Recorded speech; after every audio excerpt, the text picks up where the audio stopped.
Bonjour à tous, bienvenue c'est Angie, on se retrouve pour une nouvelle présentation. Aujourd'hui on va découvrir le coffret Le Tarot de Marseille de l'épanouissement, créé par Émilie Porte et illustré par Sylvaine Duménil.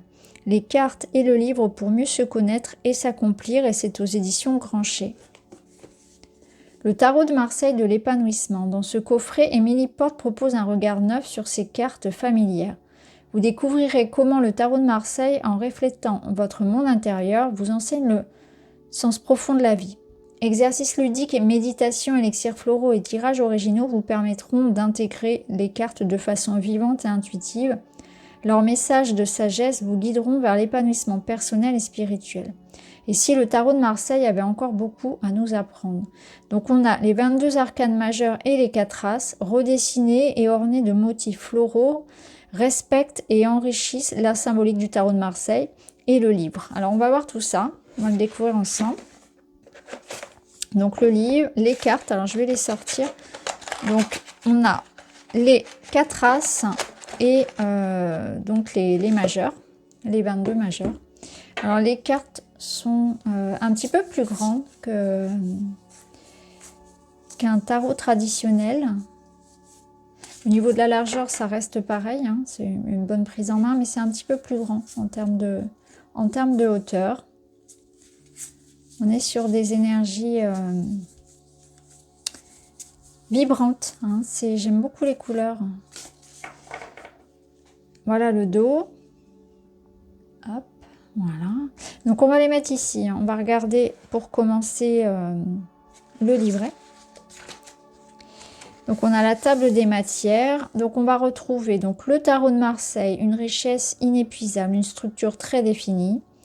Les cartes du Tarot de Marseille, des modèles universels, établir un lien avec les cartes, le Tarot de Marseille, un chemin initiatique, 22 leçons de vie, le Tarot, l'ami spirituel, des cartes et des fleurs, à la découverte du coffret. Chapitre 1, donc on va partir à la rencontre des cartes, donc à la rencontre des cartes, à la rencontre de soi. Des petits exercices d'évolution au quotidien. Chapitre 2, l'interprétation des cartes. Donc on va retrouver donc les 22. Arcanes mineurs, donc les 4 races. Épée, coupe, bâton, denier. Les tirages ensuite. Donc faire du Tarot de Marseille notre allié. Les arcanes nous parlent de nous. Le tirage des 22 arcanes majeurs. La marche à suivre. Compléter un tirage avec les 4 races. Mieux se connaître, les tirages personnels, mieux interagir avec le monde, mieux gérer ses relations personnelles, les tirages relationnels et tirages traditionnels pour questions événementielles. Chapitre 4, autre utilisation, les cartes support de méditation et les cartes nos anges gardiens. Ensuite, vous avez pour aller plus loin.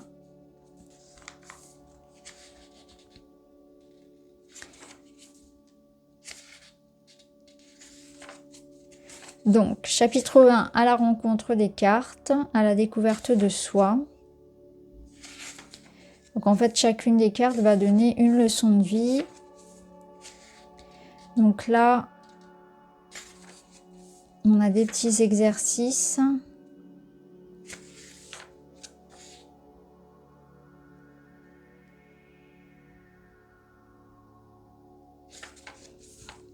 Alors, l'interprétation des cartes. Alors, pour chacune des cartes, donc on va retrouver son nom, on va retrouver un mantra, une affirmation. Par exemple, ici, pour le battleur, je m'ouvre à la vie sans préjugés, tout est possible. Donc, on a d'abord une description et le symbolisme de la carte. Ensuite, on fait le point sur les petits détails. Donc là, par exemple, pour le battleur, on va aller regarder sa coiffe. Ensuite, on a une méditation proposée avec le battleur. Sur le chemin de la sagesse, donc j'aborde la vie avec confiance. Donc, quel est l'enseignement du battleur? Donc, par exemple, j'aborde la vie avec confiance. J'accepte d'être novice. La vie est un jeu. Ensuite, le battleur dans un tirage de connaissance de soi. Donc plutôt dans le sens du développement personnel. En négatif et en positif. Donc les atouts les qualités qui favorisent votre évolution et les blocages, les obstacles intérieurs, les fausses valeurs qui ralentissent votre évolution. Ensuite, on retrouve le battleur dans un tirage traditionnel. Donc, vous avez une interprétation donc, pour la personnalité et la façon d'être. Vous avez ensuite pour tout ce qui va être sentimental et tout ce qui va être plutôt matériel, vie professionnelle. Et vous avez aussi l'élixir floral qui est associé. Donc, c'est très complet. Il y a vraiment...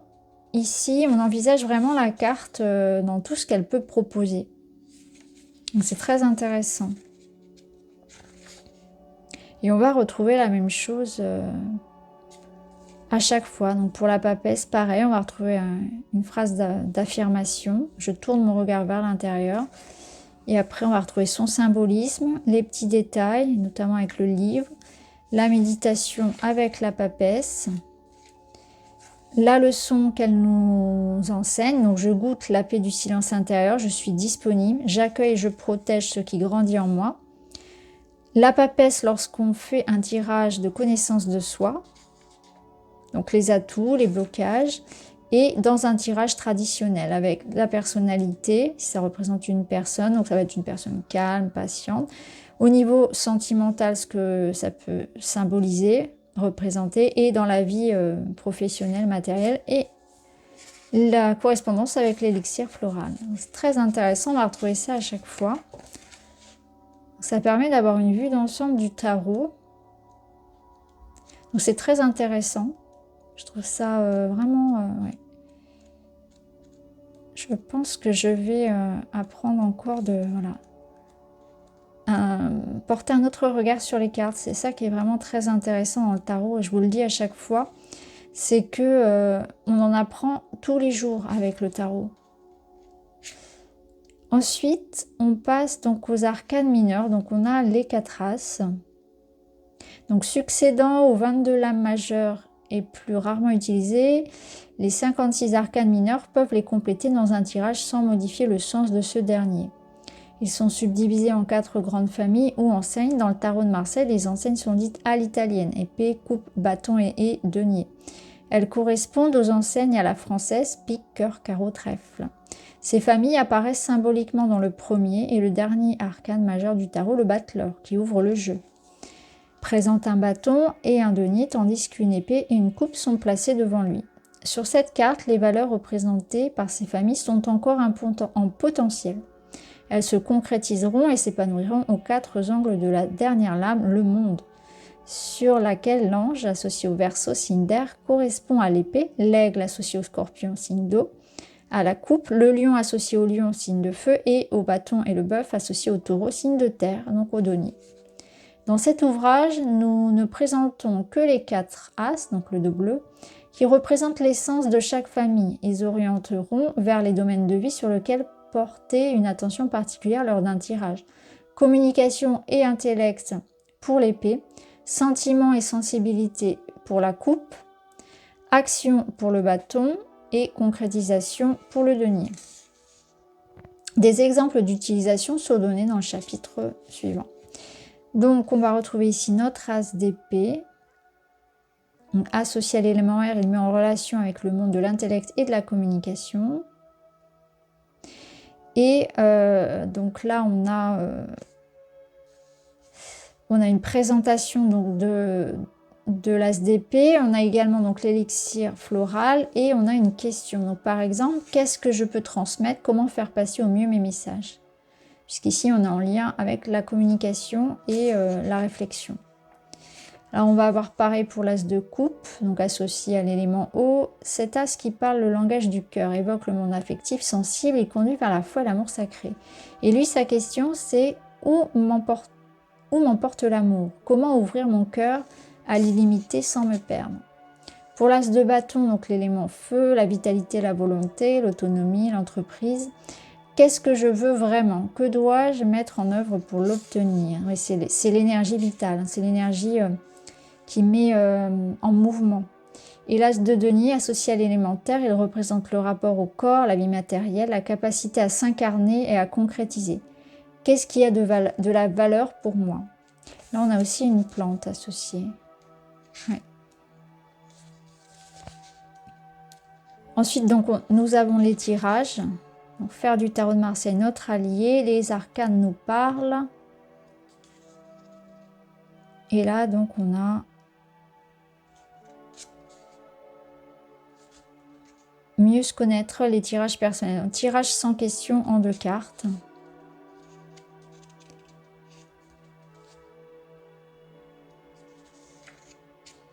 Et vous avez ici une proposition de lecture. Et vous avez même un exemple. Tirage de libération des conditionnements en 4 cartes. La personne que je pense être, celle que je suis profondément, ce dont je suis capable, ce que je pense désirer, ce qui me correspond réellement. Et vous avez pareil, hein, vous avez des exemples ensuite.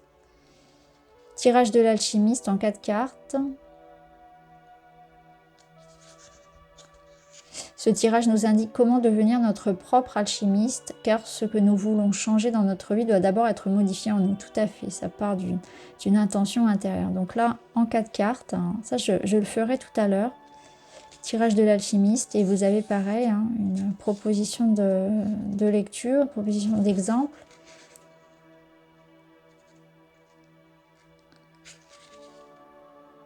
Sortir de sa prison en 2 cartes, la porte de sortie.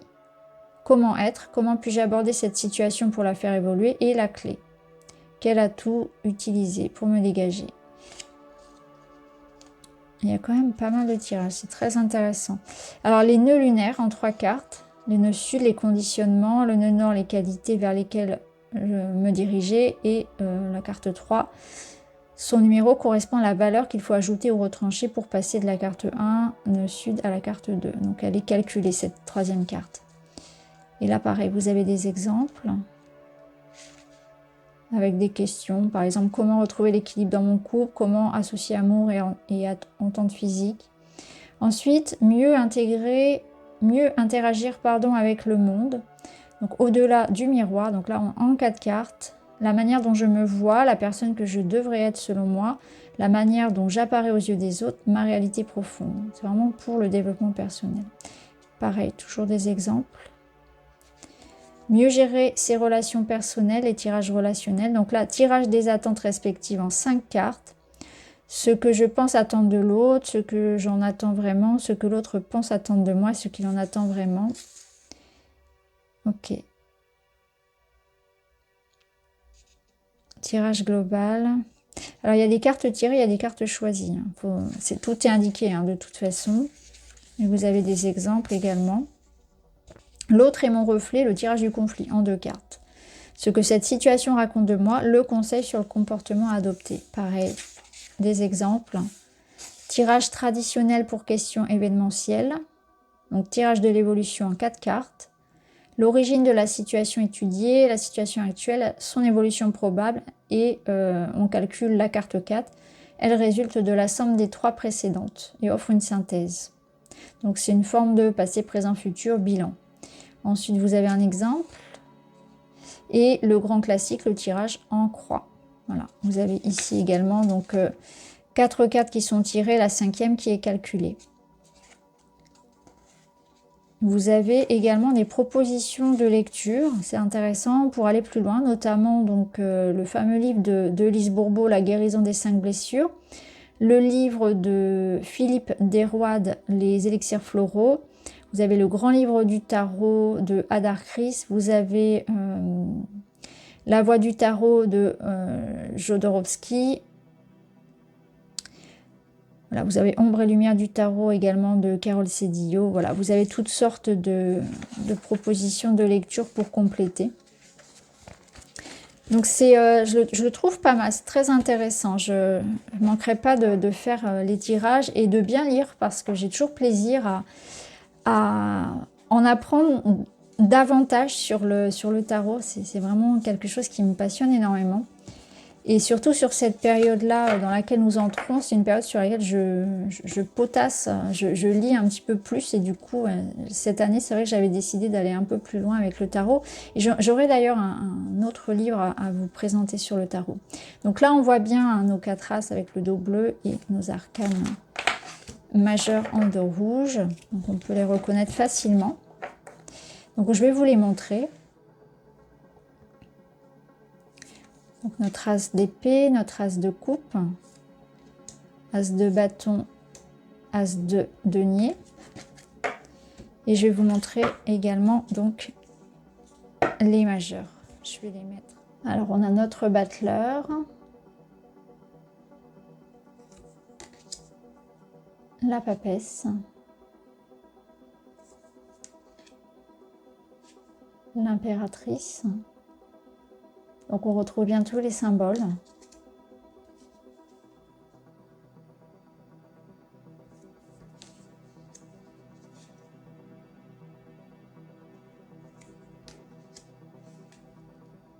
L'amoureux.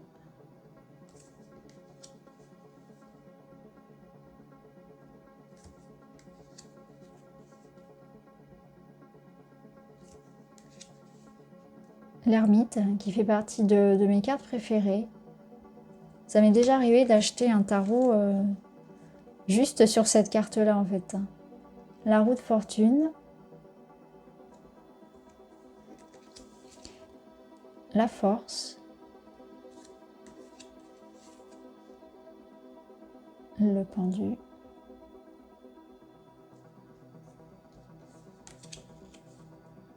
L'arcane 13.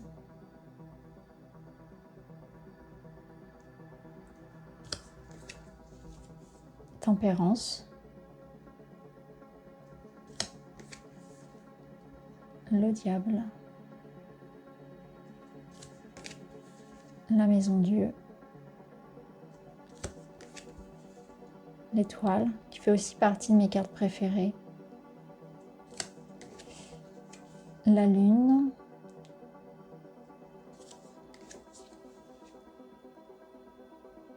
Le soleil. Le jugement. Le monde. Et le mât, qui peut être à la fois avant le battleur ou après le monde, peu importe, finalement, il a pas vraiment de... Voilà, il a à la fois le début et la fin. Donc voilà les amis pour cette petite présentation donc, du coffret, le tarot de Marseille de l'épanouissement. N'hésitez pas à me dire en commentaire ce que vous en pensez. Je vous remercie d'avoir regardé la vidéo, je vous embrasse et je vous dis à très vite.